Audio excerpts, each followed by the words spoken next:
Eccles today. First of all, I think anyone watching who has watched your career at length would wonder, whatever happened to you? I mean, you were rolling along beautifully, you were #4 in the world, and all of a sudden, no Marty Monroe. What happened? Well, for a time there, I had a back operation, and so I had to take off. I didn't have to, but I chose to take off and sort of heal my wounds and get everything situated back the way it was before coming back, returning to the ring. So I laid off and got everything back together, my back that is, which I had surgery on. And so now we're returning to the ring.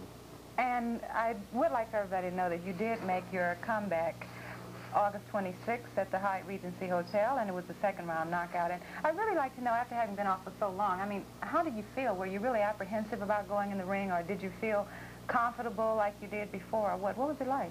Well, I was a little nervous, yeah. Understandably, huh? Yeah, after being off a couple of years, I mean, you're going to have a little nervousness there. But I was really nervous, but I was looking forward to winning and having a victorious victor, that is. And I did. Everything came out the way I planned. I trained extremely hard for the fight. And I know you had a second-round knockout. Was that in the plans, or did that just happen?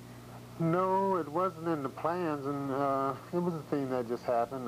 When I'm fighting, I don't plan for a knockout, or I don't really try for it. I wait for the opportunity to occur, and then I take advantage of it. But I don't really have in my mind that I'm going to go out and knock this guy out or what have you. But when the opportunity occurs... Yeah, you just take it. Well, how'd you feel in the ballroom? I mean, you're downtown and you're in the Hyatt Regency and it's so plush and so nice. I'd just like to know if it had any effect on the way you felt going in, or do you block all of that out, or what? Well, I try to block out all of that out, but however, I couldn't block this out. I'm coming back on productions put together by Fedora, which my wife is the president of that production. So I felt, I felt your real... wife? Yeah, I felt... And who's your wife? Please, Jean, please. All right. She's sitting right here. So I felt real great about returning to the ring at that ballroom. Well, let me ask this, too. And I really mean this. Did you feel any nervousness or apprehension about coming into the ring knowing that I was promoting it? Did you? A little. Why? A little. Why? Well, I mean, it was the thing that's, from what I've been hearing, it's never been done. And I was nervous about it. And then I thought, I've never heard of a boxer's wife promoting his fights and doing this type of thing. So how'd you feel after it was over? I felt great. I mean, after being out of boxing 2 years and coming back winning, I felt wonderful, and I can't wait till the next show. Well, how long have you been in boxing? I mean, although I know that, I know there's some people who've watched you who probably don't realize how long. Well, I started boxing when I was about 6, and I started professionally when I was about 20, 21. But why would you start when you were about 6? I mean, what drew you to the gym? I mean, other little boys were out there, and some of them didn't start, so why did you? Yeah, well, one of my older brothers, I remember him taking me to the gym. I was too small to go myself, so he took me to the gym.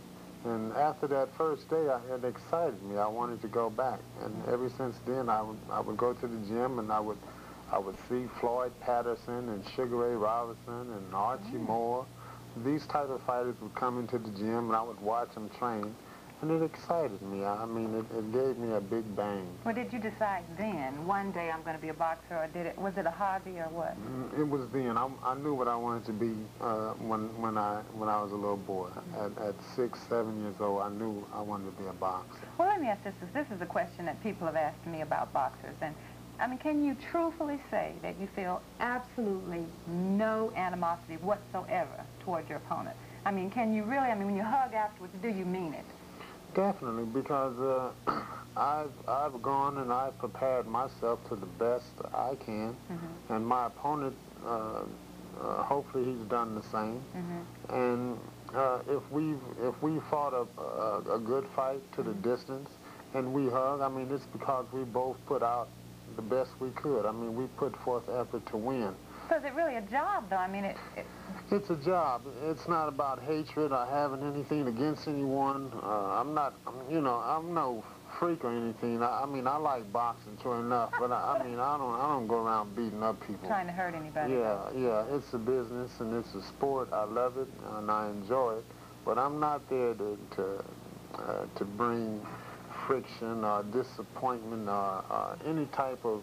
Okay, because people wonder that. I mean, even though you're saying that, and I do tend to ask the other boxers who are coming on, because even though boxers say that, people, when they hear the, you know, grudge matches and hear the talk that's going on, they wonder. Believe me, this is business, and it's how I feed my family. So it's not about a grudge thing. You know what I mean? Not about a grudge. No, it's not a grudge thing. Well, how does the heavyweight division look to you now that you've been away and you've come back? I mean, it has shifted somewhat.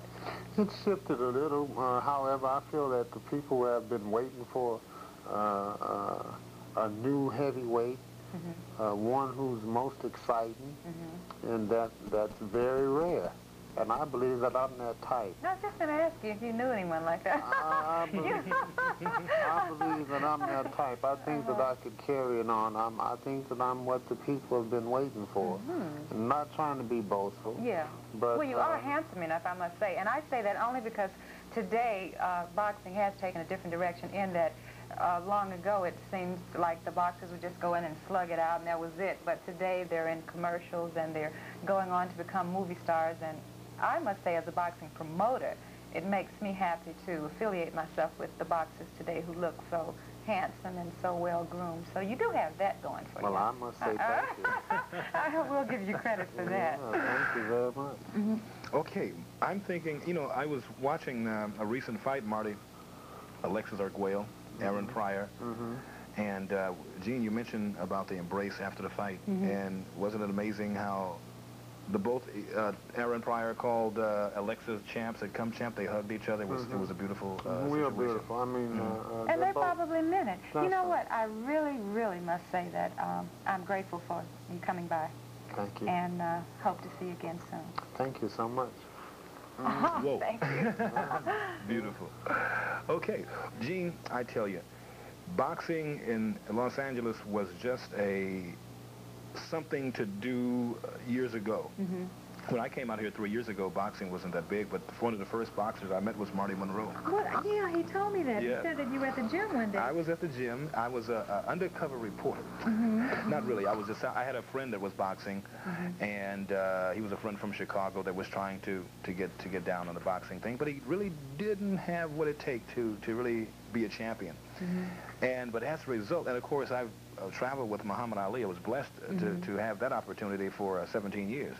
And so I've been around boxing for a long time. And boxing is not my favorite sport, I must say. It isn't? No, baseball is. Is it? Yes. Well, you mustn't say that. Yes, I should. Boxing is one of your favorite sports.